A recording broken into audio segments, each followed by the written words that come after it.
सोमा मुंडा जो पढ़ा राजा थे, उनकी गोली मारकर हत्या कर दी गई थी।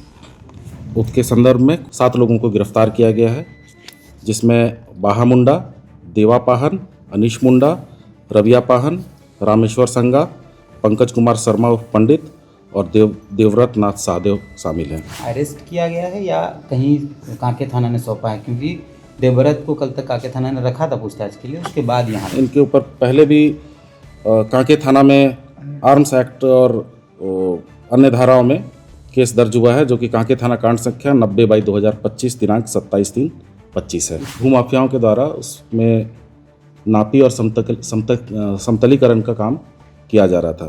साक्ष्य के अभाव में पुलिस कन्फेशन के अलावा कुछ और नहीं करवा पाई है उनसे।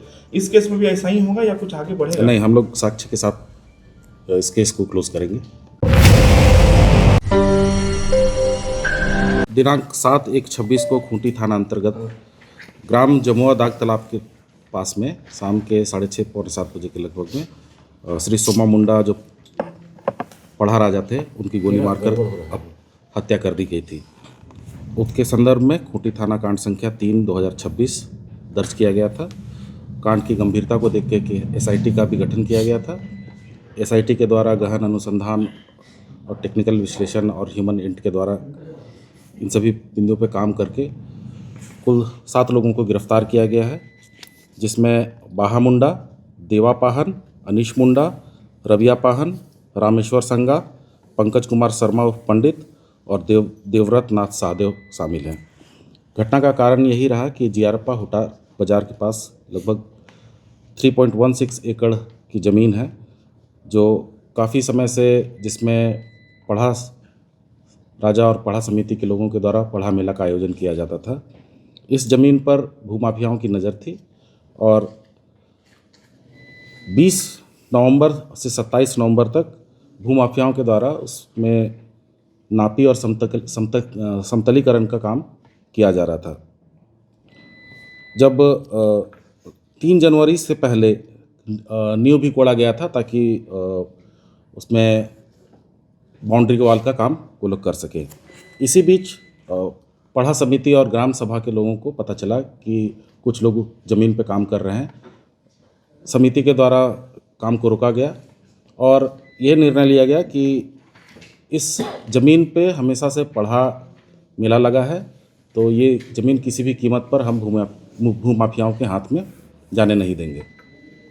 इसी को लेकर 3 जनवरी 2026 को श्री सोमा मुंडा जो हैं, जिनकी हत्या की गई, जो पढ़ा राजा हैं थे, उनके नेतृत्व में फिर से पुनः पतलगड़ी का काम उस भूमि पे किया गया।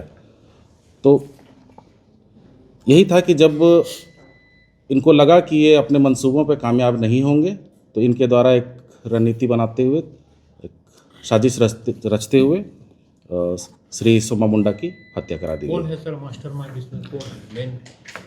अभी और भी लोगों की इसमें काफ़ी लोग संलिप्त हैं, जिनकी गिरफ्तारी बाकी है, इसीलिए अभी इतने ही लोगों को। जिन्होंने गोली चलाई है सर, वो पकड़े गए? नहीं, अभी नहीं। इसमें जमीन किसकी है सर? जमीन कौन दावा कर रहा है? जमीन दावा कर रहे हैं, जो उनका भी नाम अभी लेना उचित नहीं है, चूँकि अनुसंधान चल रहा है और उस विषय पे भी हम लोग जांच कर रहे हैं, इसीलिए। जिन्होंने गोली चलाई है सर, वो पकड़े गए हैं, तो ये कौन लोग हैं? ये लोग जो हैं, जो उस ज़मीन पे काम करा रहे थे, प्लस इस ज़मीन पे ना आकर के भी पीछे से वो इनको मदद कर रहे थे या फिर प्लान बना रहे थे, वैसे लोग हैं। देवव्रत कौन है? देवव्रत एक ज़मीन के काम करते हैं। इनके ऊपर पहले भी कांके थाना में आर्म्स एक्ट और अन्य धाराओं में केस दर्ज हुआ है, जो कि कांके थाना कांड संख्या 90/2025 दिनांक 27/3/25 है। पालकोट से इसका क्या रिश्ता है सर? ऐसा पता चला है कि ये पालकोट राजा खानदान के हैं और ज़मीन का काम इसमें शूटर कौन था, कोई है कि नहीं? इसमें शूटर नहीं है, शूटर के लिए गिरफ्तारी की जा रही है। आज हाईकोर्ट में एक सुनवाई हुई, जिसमें कल इसी मामले पर रांची SSP और खूंटी थाना प्रभारी को बुलाया गया है कि इलीगल डिटेंशन किया गया देवव्रत सहदेव का। उनके पिताजी ने प्रेयर किया हाईकोर्ट में और बाकायदा कल बुलाया गया है। नहीं, हम लोग 24 घंटे के अंदर हम लोग कोर्ट में प्रोड्यूस कर दिए हैं और इस तरह की बात जो है वो नहीं होगी, 24 घंटे के अंदर हम लोग प्रोड्यूस कर चुके हैं। ये लोग जमीन का कारोबार भी करते हैं कि मारने या मरवाने वाले में से भी लोग हैं? देखिए, ये ज़मीन का काम करते हैं और ज़मीन अगर इनको सीधे तौर पे आराम से नहीं मिले तो इस तरह के कामों में भी संलिप्त होते हैं। इन लोगों की सिक्योरिटी के आधार पर इनकी गिरफ्तारी की गई सर। हमारा अपना टेक्निकल और ह्यूमन इंट के आधार पे हम लोग इनसे पूछताछ किए। पूछताछ के क्रम में ये टूट गए और इन्होंने अपनी स्वीकृति से सर, इतने बड़े मामले में आप लोगों ने इस उद्भेदन को किया है, आपने बाकायदा प्रेस कॉन्फ्रेंस करके आप बता रहे हैं, आपके इतना मेहनत के बावजूद जो है वापसी से जो अपने हाई कोर्ट है वो आपको ये कह रही है, मतलब पुलिस को ये कह रही है कि एसएसपी साहब और कांके थाना प्रभारी आप आइए, आपने जो कार्यशैली जो आपकी है वो क्वेश्चन के दायरे में है। इस पर क्या कहेंगे? आप इतना मेहनत कर रहे हैं और कोर्ट ही टिप्पणी कर दे रहा है। नहीं, इस पर मैं कुछ नहीं कहूँगा। ये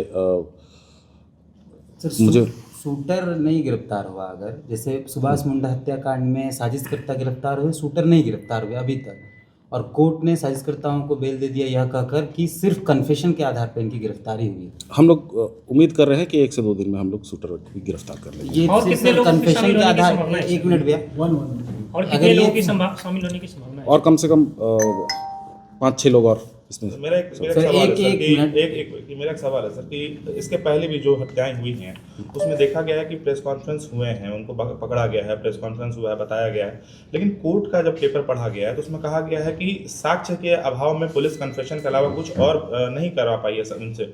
इस केस में भी ऐसा ही होगा या कुछ आगे बढ़ेगा? नहीं, हम लोग साक्ष्य के साथ इस केस को क्लोज करेंगे। जिन लोगों को सुपुर्द किया गया, जिन लोगों को पेश किया गया, उन लोगों को आप लोगों ने अरेस्ट किया गया है या कहीं कांके थाना ने सौंपा है? क्योंकि देवव्रत को कल तक कांके थाना ने रखा था पूछताछ के लिए, उसके बाद यहाँ नहीं, इसको हम लोग पूछताछ के लिए लाए हैं, अपने से लाए हैं और फिर अपने अरेस्टिंग किए हैं। कहाँ से किए सर अरेस्ट? खुटी थाना में हम लोग अरेस्ट किए हैं। उससे पहले हम लोग पूछताछ के लिए तो अरेस्ट तो किसी एक लोकेशन से किए होंगे ना? हम लोग पूछताछ के लिए रांची से लाए हैं, लेकिन अरेस्ट हम लोग खुटी थाना में। घर और ऑफिस में है चोरी का डर? जायसवाल सीसीटीवी से लगवाए सीसीटीवी कैमरे। जायसवाल सीसीटीवी, कचहरी चौक, रांची।